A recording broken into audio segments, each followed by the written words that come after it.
Image Samsung. Exactly 1 month from now, Samsung will unveil its next flagship phone, the Galaxy S9.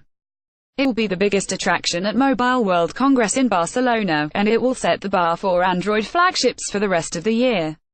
It will also be Samsung's first opportunity to respond to Apple's radically redesigned iPhone X. And, inevitably for being the latest and best product from the world's most prolific smartphone vendor, the S9 will sell in the millions.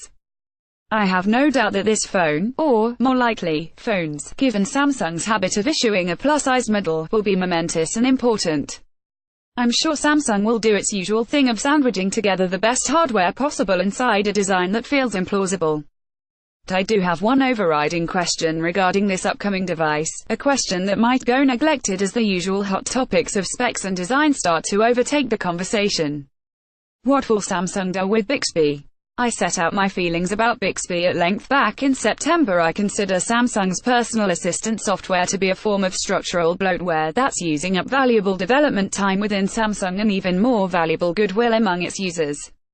Bixby is intrusive without being helpful. Remember Clippy, with the pinnacle of its irritant powers being the way it demands you activate it every time you turn on the phone's camera. Samsung even dedicated a hardware key to Bixby on the otherwise starkly minimalist Galaxy S8. This thing is a problem. Many people spent half the year trying to find a way to turn that spare button into a Google Assistant trigger, the voice assistant Android users actually want to use, and Samsung was eventually embarrassed into allowing the Bixby key to be disabled to avoid accidental launches. Samsung's phones are already great, the only thing the company needs to add now is restraint. Bixby's failure didn't sink the Galaxy S8, and I don't believe the S9's commercial success will depend on it either. But Bixby has been a blemish. Like the awkwardly misplaced fingerprint sensor next to the rear camera lens of the S8 and Note 8, Bixby's nagging presence simply degrades the Samsung user experience in a fashion that feels unnecessary and unacceptable. If we take it as a given that Samsung will avoid the fingerprint sensor misplacement this time around, rumors suggest it will be centered on the back. That leaves only Bixby as the potential anchor dragging down the S9. Looking at the Galaxy S8 today, you'll find very little that actually needs improvement, fixing, or upgrading.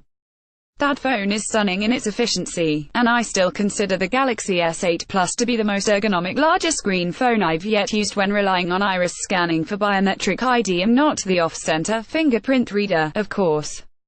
But, even with all the good things about Samsung's 2017 phones, I was reluctant to recommend them to friends. Bixby and that annoying fingerprint reader were the difference between great but flawed and just flat-out great. The optimist in me would like to believe that there's a scenario where Samsung actually figures out how to make its voice assistant useful and essential instead of just a nuisance. I'd like to believe that, but I can't. Google's Assistant is the gold standard for voice-activated digital genies, and Amazon's wildly popular Alexa is also available on Android. There really isn't demand for yet another alternative, and even if there was, is Samsung really the company you'd trust to get it right? Google Assistant already exists. Samsung doesn't need to duplicate it. More realistically, I'd constrain my optimism to believing that Samsung can cut ties with its dreadfully unappealing personal assistant and just get on with the business of making a great smartphone. The invite to Samsung's Galaxy Unpacked event teases camera improvements for the next flagship, which is a generic but always appreciated area of focus. As a reviewer, I'd love to spend the first half of this year comparing Samsung's latest camera tech to Google's world-conquering Pixel camera. What I would hate is to have to write another excoriation about how half-baked Bixby is and how Samsung can't help spoiling a good thing.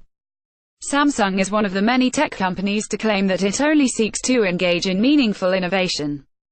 Technological advances mean nothing without being actually useful to the user, and so anything that Samsung puts into its phone should be able to pass a basic utility test.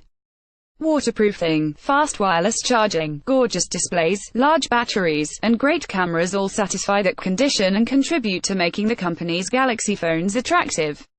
All I'm asking of Samsung is to up to its own aspirations. If you can't make Bixby work well, leave it out of the Galaxy S9.